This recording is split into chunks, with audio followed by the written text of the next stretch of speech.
तो आज के वीडियो में हम शुरुआत करेंगे स्टैटिस्टिक्स, जिसका दूसरा नाम है measures of central tendencies. New book के अकॉर्डिंग चैप्टर नंबर 13 और ओल्ड बुक के अकॉर्डिंग आपका चैप्टर नंबर 14। सबसे पहले स्टैटिस्टिक्स शुरू करने से पहले आपको पता होना चाहिए कि बेसिक इसका इंट्रोडक्शन क्या है, इस चैप्टर में हम किन चीजों की स्टडी करेंगे। तो सबसे पहले जब स्टैटिस्टिक्स का नाम आता है, मैथमेटिक्स का टॉपिक है, तो मैथमेटिक्स की पर्टिकुलर बहुत सारी ब्रांचेज होती है। अलजेब्रा, ज्योमेट्री, प्रोबेबिलिटी, ये सब मैथमेटिक्स की ब्रांचेज हैं। Statistics is one of them. Statistics उनमें से एक ब्रांचेज है। अब स्टैटिस्टिक्स की जब आप बात कर रहे हैं तो सबसे पहले आता है स्टैटिस्टिक्स की डेफिनेशन कि स्टैटिस्टिक्स क्या है। तो statistics is basically the study of data. तो the branch of mathematics in which we deal with the study of data is known as statistics. तो हमने एक डेफिनेशन की यहाँ पे बात की है, बेसिक स्टैंडर्ड डेफिनेशन की, the branch of mathematics in which we deal with the study of data। Mathematics की वो ब्रांच जिसके अंदर हम डेटा की स्टडी से डील करते हैं इज नोन एज स्टैटिस्टिक्स। अब आपके सामने एक शब्द लिखा है यहाँ पे डेटा। तो what is mean by data? Data क्या है? तो सबसे पहले जब डेटा की बात आती है तो data is basically collection of information. Data is basically collection of information. तो इंफॉर्मेशन का जो कलेक्शन है is commonly known as data। अगर आप कहीं से भी किसी भी रिसोर्स से इंफॉर्मेशन कलेक्ट करते हैं और उस पर्टिकुलर इंफॉर्मेशन की स्टडी करके उससे किसी कंक्लूजन के ऊपर पहुंचते हैं, तो ये सारा प्रोसेस जो है, ये सारा प्रोसेस जाएगा मैथमेटिक्स की जिस ब्रांच के अंदर, उसको हम बोलेंगे स्टैटिस्टिक्स। अब यहाँ पर एक बात आई है, इंफॉर्मेशन को कलेक्ट करना। अब इंफॉर्मेशन को कलेक्ट करने के बेसिक आपके पास बहुत सारे मेथड हो सकते हैं। तो सबसे पहले डेटा का अगर आप फर्दर क्लासिफिकेशन पढ़ेंगे कि डेटा क्या चीज है, तो डेटा का जब क्लासिफिकेशन करने की बात आती है तो on the basis of source के बेसिस पे आपके पास में डेटा जो है वो दो टाइप का मिलेगा। एक है आपके पास primary data and the other one is secondary data. एक है आपका प्राइमरी और दूसरा है secondary data on the basis of source. Mathematically बात नहीं कर रहा हूँ यहाँ पे, मैं सोर्स के बेसिस पे बात कर रहा हूँ। जहाँ से आपने इंफॉर्मेशन कलेक्ट की है उसके बेसिस पे डेटा जो है आपका दो टाइप में डिवाइड होता है, दो फर्दर क्लासिफिकेशन इसका, primary and secondary data. Just suppose मैं आपको एक रफ एग्जांपल देता हूँ। ये एक क्लास में 10 स्टूडेंट बैठे हैं। 10 स्टूडेंट को मैंने बोला है कि आप सब लोग एक टेबल बना के लाएंगे, एक टेबुलर अरेंजमेंट होगा। एक तरफ आपके फैमिली मेंबर्स के नाम होंगे और दूसरी तरफ उनकी एज होगी।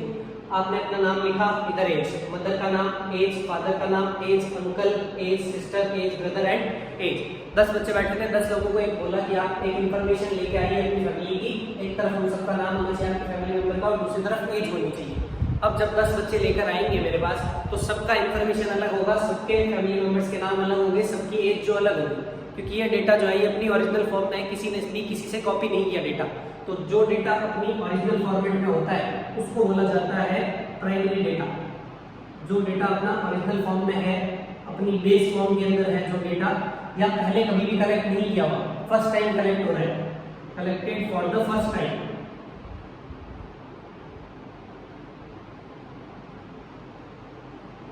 is known as primary data। Secondary data वो डेटा जो कहीं से कॉपी किया है या इससे पहले कलेक्ट हो चुका है। जब सपोज मैं आपको बोलूं कि आप एक काम कीजिए, एक व्हाइट पेपर के ऊपर मेरे को साइंस के चैप्टर्स के नाम और दूसरी तरफ आप में ये लिख के दे दीजिए मेरे को कि 2022 और 23 में इनमें से कौन से चैप्टर जो है वो रिड्यूस हो चुके हैं। तो जब आप लिखना शुरू करेंगे, अब जब 10 बच्चों को मैं बोलूंगा कि आप रिड्यूस सिलेबस जो है एक पेज पे मेरे को लिख के दीजिए, तो सब बच्चों का आंसर जो है वो मैच करेगा। मैच इसलिए करेगा क्योंकि रिड्यूस सिलेबस जो है वो सेंट्रल बोर्ड या राजस्थान बोर्ड ने पहले ही डिक्लेयर कर रखा है। आप उनकी वेबसाइट से डेटा को क्या कर रहे हैं, कॉपी कर रखे हैं, वो इन्फॉर्मेशन पहले ही कलेक्ट कर रखी है किसी और ने। तो सेकेंडरी डेटा वो हो गया जो कहीं से कॉपीड किया गया है या फिर collected for more than once, एक से ज्यादा बार जो है वो डेटा कलेक्ट हो रहा है। तो प्राइमरी और सेकेंडरी ये है आपके on the basis of source के बेसिस पे आपके डेटा का क्लासिफिकेशन है कि प्राइमरी और सेकेंडरी दो टाइप के डेटा है। प्राइमरी डेटा वो जो अपनी बेस फॉर्म में है, कहीं से भी आपने पहले कलेक्ट नहीं कर रखा है, सबकी इंफॉर्मेशन डिफरेंट। सेकेंडरी डेटा वो जो पहले से ही कलेक्ट हो रखा है। तो सपोज मैं आप लोगों को बोलूं कि भाई एक टाइम्स ऑफ इंडिया का स्पोर्ट्स का जो मैगजीन है उसकी आप हेडलाइन मेरे को लिख के ला के दीजिए, तो सारे बच्चे जो होंगे उनकी हेडलाइन मैच करेंगे क्योंकि वो डेटा जो है वो आप कॉपी करके ला रहे हैं न्यूज़पेपर से। वो हो गया आपका सेकेंडरी डेटा। तो ये जो डेटा का क्लासिफिकेशन है ये है on the basis of source, कि आपने इंफॉर्मेशन कहाँ से कलेक्ट की है। अब उस इंफॉर्मेशन के बेसिस पे मैं एक कंक्लूजन निकालना चाहता हूँ। जस्ट सपोज मैंने आपको बोला कि आप अपनी स्कूल के क्लास 10 के जितने भी बच्चे हैं उनके नाम लिख के लेके आइए और उनकी एक तरफ एज लिख के लेके आइए। तो आप सब लोग अपने स्टूडेंट्स के अपने दोस्तों के नाम लिख के लेके आ गए और दूसरी तरफ उनकी एज लिख के लेके आए। अब उस टेबल को ऑब्जर्व करने के बाद मैंने एक कंक्लूजन निकाला कि भाई जो बच्चे क्लास 10th में आते हैं या जो बच्चे क्लास 11th में आते हैं उनका जो एज है वो 13 से 16 के बीच में लाया करता है। मैंने एक कंक्लूजन निकाला कि 10th क्लास का जो भी बच्चा आएगा उसका मैक्सिमम और मिनिमम एज जो है वो 13 to 16 रहेगा और मोस्ट प्रोबेबल वैल्यू जो है वो 14.5 या 15 रहेगी। एक इंफॉर्मेशन के बेसिस पे मैंने एक कंक्लूजन निकाल के रिजल्ट तैयार किया। तो इस इंफॉर्मेशन की स्टडी करना और एक कंक्लूजन पे पहुंचना ये मैथमेटिक्स की जिस ब्रांच के अंदर आता है उसको बोला जाता है स्टैटिस्टिक्स। अब ये तो बात हुई आपकी डेटा की on the basis of source. अगर आप मैथमेटिकली बात करेंगे तो मैथमेटिकली जो है वो डेटा का क्लासिफिकेशन जब आप करेंगे तो डेटा फर्दर क्लासिफाइड है 3 पार्ट्स के अंदर। सबसे पहला डेटा है आपका इंडिविजुअल सीरीज, सबसे पहला आता है इंडिविजुअल, दूसरे नंबर पर आता है discrete and the last one is continuous data. तो मैथमेटिकली अगर बात करोगे तो डेटा का क्लासिफिकेशन जो है वो 3 तरीके से होगा, इंडिविजुअल, डिस्क्रीट एंड कंटीन्यूअस। तो सबसे पहले बात कर रहे हैं इंडिविजुअल सीरीज की। तो इंडिविजुअल सीरीज की जब भी हम बात करने जा रहे हैं तो इंडिविजुअल की यहाँ पर अगर बात करते हैं, जस्ट सपोज नाम से पता चल रहा है इंडिविजुअल। मैंने एक बच्चे को पूछा कि भाई आप अपने मार्क्स बताइए मैथमेटिक्स के अंदर। उस बच्चे ने मुझे बताया कि उसके मैथमेटिक्स के अंदर मार्क्स जो है वो है 90, साइंस के अंदर मार्क्स जो है वो है 85, एसएसटी के अंदर जो मार्क्स है वो है 92, इंग्लिश में पूछिए उसके मार्क्स है मान लो 78। तो एक पर्टिकुलर सिंगल बच्चे की मैं स्टडी कर रहा हूँ, उसके मैंने एक पर्टिकुलर सब्जेक्ट लिख लिया और दूसरी तरफ मार्क्स लिख के एक सिंगल स्टडी कर रहा हूँ। तो ये जो डेटा है इसको बोलते हैं इंडिविजुअल डेटा। सेकंड नंबर पर बात करते हैं डिस्क्रीट डेटा की। ये डिस्क्रीट डेटा क्या है? तो डिस्क्रीट डेटा वो होगा जिसमें कोई डेटा पर्टिकुलर रिपीटेड होगा, कोई भी इंफॉर्मेशन जो है वो more than one time occurred होगी, रिपीटेड डेटा होगा। अब मैथमेटिक्स के अंदर कहीं पे भी रिपीटेशन की बात आएगी तो रिपीटेशन का नाम सुनते ही तुम्हारे पास एक टर्म आनी चाहिए, रिपीटेशन को हमेशा फ्रीक्वेंसी से डिनोट किया जाता है। रिपीटेशन को मैथमेटिक्स में कहीं पे भी आएगा एक टर्म लिखूंगा मैं फ्रीक्वेंसी, बार बार फ्रीक्वेंसी का मतलब होता है ये डेटा इतने टाइम्स रिपीट हो रहा है। एक रफ एग्जांपल के लिए मैंने बोला एक क्लास में 10 या 20 बच्चे बैठे थे, उन सबसे मैंने पूछना शुरू किया कि भाई आप लोग अपनी अपनी एज बताइए। पहले बच्चे से पूछा कि भाई तुम्हारी एज क्या है, उसने बोला कि मेरी एज है 14 ईयर्स। सेकेंड बच्चे की 30, 12, 14, 11, 12, 13, 14, 15 ऐसे करके मैंने कुछ बच्चों का एज लिख लिया। अब इसमें मुझे पता चल रहा है कि 14 जो है वो रिपीटेड है कुछ बार, 12 कुछ बार रिपीटेड है, 13 कुछ बार रिपीटेड है। तो जब मैं इसको टेबुलर फॉर्म में अरेंज करूंगा, टेबुलर फॉर्म के अंदर एक तरफ में लिख रहा हूँ एज और दूसरी तरफ में लिखना चाह रहा हूँ नंबर ऑफ स्टूडेंट्स। एक तरफ तो मैं लिख रहा हूँ एज, दूसरी तरफ मैं लिखना चाह रहा हूँ नंबर ऑफ स्टूडेंट्स। तो एज में अगर एज वाइज मैं इनको असेंडिंग या डिसेंडिंग किसी भी ऑर्डर में अरेंज करूँ तो सबसे मिनिमम आज आपको देखने को मिलेगी एज 11। 11 के बाद आपके पास 12 ईयर्स के भी है, 13 के भी है, 14 के भी है एंड 15 के भी है। अब अगर मैं काउंटिंग करना शुरू करूँ कि 11 इसके स्टूडेंट्स कितने हैं तो 11 का आपको एक स्टूडेंट दिखेगा जो कि 12 के स्टूडेंट्स कितने हैं, 12 के जो है वो 2 स्टूडेंट हैं। 13 के बात करेंगे तो 1 और 2 स्टूडेंट। 14 की बात करेंगे तो 1, 2 और 3 स्टूडेंट। 15 की बात करेंगे तो 15 की बात की मैंने 1 स्टूडेंट। टोटल अगर नंबर ऑफ स्टूडेंट्स काउंटिंग करते हैं 1 और 2 3 और 2 5 5 3 8 और 1 9 1 2 3 4 5 6 7 8 और 9। तो ऐसा डेटा, ऐसी इंफॉर्मेशन, ये इंफॉर्मेशन है एक पर्टिकुलर 9 स्टूडेंट्स का ग्रुप है जिनकी एज की इंफॉर्मेशन है। तो इस टेबल से मैं बहुत कुछ कंक्लूजन निकाल सकता हूँ। इस टेबल को देख के मैं ये बोल सकता हूँ कि मैक्सिमम नंबर ऑफ स्टूडेंट्स जो है वो 3 है जिनकी एज जो है वो कितनी है 14 ईयर्स। मैं इन सब का एवरेज कैलकुलेट कर सकता हूँ कि इन सब पूरी क्लास का एक रैंडम एवरेज जो है वो एक पर्टिकुलर नंबर जो भी है 13.5, 13.8, 14 उससे डिनोट किया जा रहा है। मैं ये इस टेबल से पता कर सकता हूँ कि इन सब में से जो मिडिल वैल्यू है वो कौन सी है। तो एक पर्टिकुलर टेबल के बेसिस पे कंक्लूजन बनाना, ये सारा अपना मैथमेटिक्स की स्टैटिस्टिक्स वाली जो ब्रांच है इसके अंदर जाएगा। इस टाइप का जो डेटा होता है जिसमें रिपीटेशन शो किया जाएगा इसको बोला जाता है डिस्क्रीट डेटा। ये जो नंबर ऑफ स्टूडेंट्स जो रिपीटेशन को शो कर रहे हैं टेबल के अंदर आपको ये फ्रीक्वेंसी से दिखाई देंगे। फ्रीक्वेंसी इसको f से डिनोट किया जाएगा आपके पास में। लास्ट कंटीन्यूअस डेटा की अगर हम बात करते हैं तो नाम से पता चल रहा है कंटीन्यूअस डेटा। अब कंटीन्यूअस डेटा भी जो फर्दर है वो 2 पार्ट में सब डिवाइडेड हो रखा है। कंटीन्यूअस डेटा की जब बात करूंगा तो जब 2 पार्ट में क्लासिफिकेशन है, एक होता है आपके पास एक्सक्लूसिव डेटा, एक है आपके पास एक्सक्लूसिव एंड दूसरा है आपके पास इंक्लूसिव। दो तरीके के डेटा होते हैं। इसके अंदर आप इंफॉर्मेशन को इंटरवल की फॉर्म में अरेंज करते हैं। इंटरवल की फॉर्म का मीनिंग ये हो गया कि आज मैं एक पर्टिकुलर फैमिली मेंबर्स की बात कर रहा हूँ जिनकी मैं इनकम लिख रहा हूँ। एक तरफ मैं आपको इंफॉर्मेशन दे रहा हूँ इनकम, और एक तरफ मैं लिख रहा हूँ नंबर ऑफ पर्सन्स।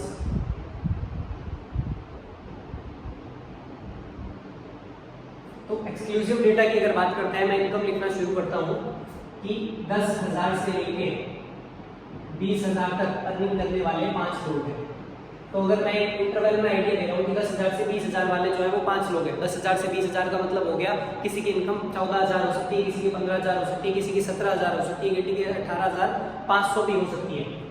10 से 20 के बीच में 5 लोग, 20 से 30 के बीच में आपके पास 4 लोग, 30,000 से 40,000 के बीच में आपके पास 2 लोग, 40 से 50 के बीच में आपके पास 3 लोग। तो अगर मैं डेटा को इंटरवल की फॉर्म में अरेंज करता हूं सच दैट इस अकॉर्डिंग कि ये जो फर्स्ट इंटरवल है, 2 लिमिट होती है आपके पास, एक होगा लोअर लिमिट, एक होगा अपर लिमिट।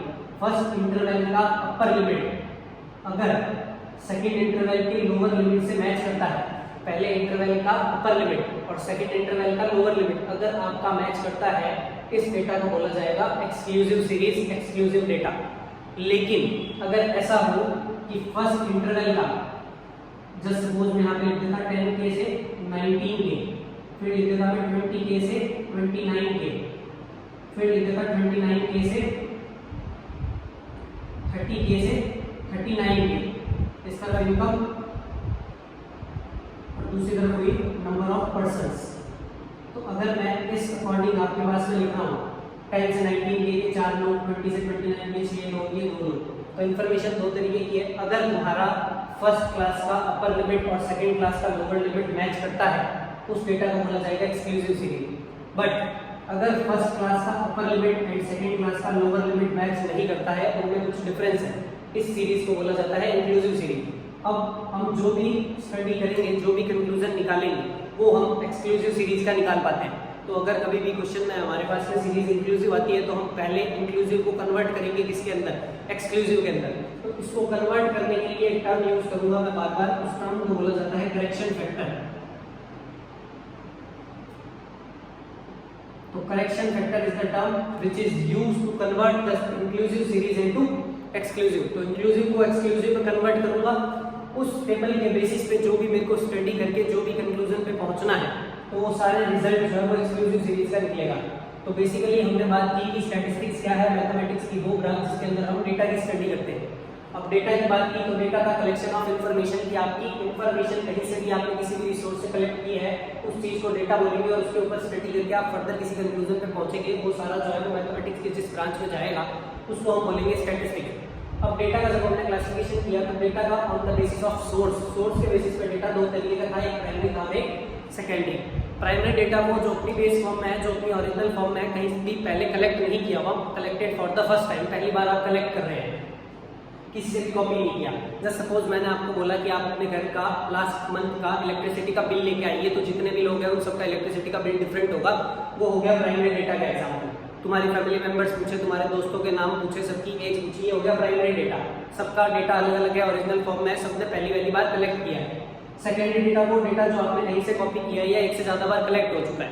मैं बोलूँ आपके मैथमेटिक्स की बुक के आप मेरे को चैप्टर के नाम लिख के दे दीजिए, तो ये आपने कलेक्ट नहीं किया, सबका आंसर मैच करेगा। ये सेंट्रल बोर्ड और राजस्थान बोर्ड ने पहले से ही मेंशन कर रखे हैं, ये पहले से एक से ज्यादा बार कलेक्ट हो चुका है, ये कॉपीड है, आपने बुक से कॉपी किया है। मैं बोल रहा हूँ आप न्यूज़पेपर की मेरे को हेडलाइन लिख के दीजिए, ये कॉपीड है। तो सेकेंडरी डेटा हो गया जो कॉपीड या collected for the more than once. उसके बाद मैथमेटिकली जब आप बात करेंगे तो डेटा जो है फर्दर 3 पार्ट्स में क्लासिफाइड है, individual, discrete and continuous. Individual data वो हो गया जिसके अंदर आप इंडिविजुअल पर्टिकुलर एक सब्जेक्ट की बात कर रहे हैं, किसी भी एक कम्युनिटी की बात कर रहे हैं, सिंगल डेटा की स्टडी कर रहे हैं, पूरी एक चेन चल रही है आपके पास रैंडम वेरिएबल्स की, तो ये रैंडम अपने बात कर रहे हैं। दूसरे नंबर पर अपने बात कर रहे हैं डिस्क्रीट डेटा। डिस्क्रीट के अंदर क्या होगा, कुछ पर्टिकुलर इन्फॉर्मेशन जो है वो आपकी मोर देन वंस अकर होगी, कुछ रिपीटेड टाइम्स होगा। जस्ट सपोज मैंने आपको यहाँ पे एग्जांपल दिया था कि क्लास के 8, 9, 10 बच्चे बैठे हैं, उन सबकी मैंने एज पूछना शुरू किया। पहले बच्चे ने बोला मेरी एज है 14 ईयर्स, फिर 13 साल, 12 साल, 14 साल, ऐसे करके मैंने 9 बच्चों का डेटा लिया। लिखने के बाद मैंने ऑब्जर्व किया कि इसमें कुछ लोगों की एज जो है वो रिपीट हो रही है। 14 साल वाले बच्चे ज़्यादा है, 12 साल वाले भी है, कुछ बच्चे 13 वाले भी रिपीट हो रहे हैं। इसको जब टेबुलर फॉर्म में अरेंज किया, एक तरफ एज लिखा, दूसरी तरफ लिखा नंबर ऑफ स्टूडेंट्स। 11 साल के मैंने देखा एक बच्चा है, 12 साल के 2 बच्चे, 13 साल के, एक टेबल में कन्वर्ट कर दिया। तो ये जो नंबर ऑफ स्टूडेंट्स है, ये जो रिपीटेशन शो कर रहा है, 11 के 1 है, 12 के 2 बच्चे हैं, 12 और 12 2 बार रिपीटेशन शो कर रहा है। तो रिपीटेशन को मैथमेटिक्स में जिस टर्म से डिनोट करते हैं that is known as frequency. F से इसको हम डिनोट करेंगे। अब इस टेबल के बेसिस पे मैं एक कंक्लूजन पे पहुंच सकता हूं कि मैक्सिमम नंबर ऑफ स्टूडेंट्स जो है वो मेरे पास में 14 इयर्स के। तो मैंने एक यहाँ से कंक्लूजन ये निकाला कि ज्यादा बच्चे मेरे पास 14 इयर्स के। इनसे मैं एवरेज निकाल सकता हूँ, ये मैं निकाल सकता हूँ बच्चों में सबसे मिडिल एज कितने की है। तो एक पर्टिकुलर डेटा के बेसिस पे आप कुछ भी इंफॉर्मेशन का कंक्लूजन निकाल के कहीं पे भी पहुंचेंगे। तो ये जो पूरा प्रोसेस है, this is the part of statistics. Last जब डेटा की हमने बात की तो कॉन्टिन्यूअस डेटा फर्दर 2 पार्ट में क्लासिफाइड था, एक था एक्सक्लूसिव, एक था इंक्लूसिव। अगर आप डेटा को इंटरवल की फॉर्म में अरेंज करते हैं, जैसे मैंने यहाँ पे बात किया कुछ नंबर ऑफ लोगों की, कुछ नंबर ऑफ पर्सन्स की इनकम के बारे में मैंने बात की। 10,000 से 20,000 कमाने वाले 5 लोग हैं, 20 से 30 कमाने वाले 4 लोग, 30 से 40 कमाने वाले 2 लोग। तो अगर फर्स्ट जो आपका इंटरवल है, इसको बोलते हैं आगे वाले को लोअर लिमिट, पीछे वाले को अपर लिमिट। अगर फर्स्ट क्लास का अपर लिमिट और सेकेंड क्लास का लोअर लिमिट आपका मैच करता है, अगर दोनों डेटा सेम है, तो इसको हम कंटिन्यूअसली जिस सीरीज में रखेंगे उस सीरीज को बोलते हैं एक्सक्लूसिव सीरीज। सेकेंड जो सीरीज है इसमें आपका फर्स्ट क्लास का अपर लिमिट और सेकेंड क्लास का लोअर लिमिट जो है वो मैच नहीं करेगा, उनमें कुछ ना कुछ गैप होगा, कुछ ना कुछ डिफरेंस होगा। इस कैटेगरी को हमने डाला है इंक्लूसिव सीरीज के अंदर। कुछ भी स्टडी, कुछ भी कंक्लूजन पे पहुंचने से पहले एक चीज आप हमेशा ध्यान रखेंगे, 10th लेवल के ऊपर आपको इंक्लूसिव सीरीज को हमेशा एक्सक्लूसिव सीरीज में कन्वर्ट करना पड़ेगा, उसी के बाद हम किसी भी कंक्लूजन पे पहुंच पाएंगे। अब इंक्लूसिव को एक्सक्लूसिव में बदलने के लिए जिस टर्म का हम यूज करते हैं उसको बोला जाता है correction factor. Correction factor is the term जिसको हम यूज करेंगे इंक्लूसिव को एक्सक्लूसिव में कन्वर्ट करने के लिए।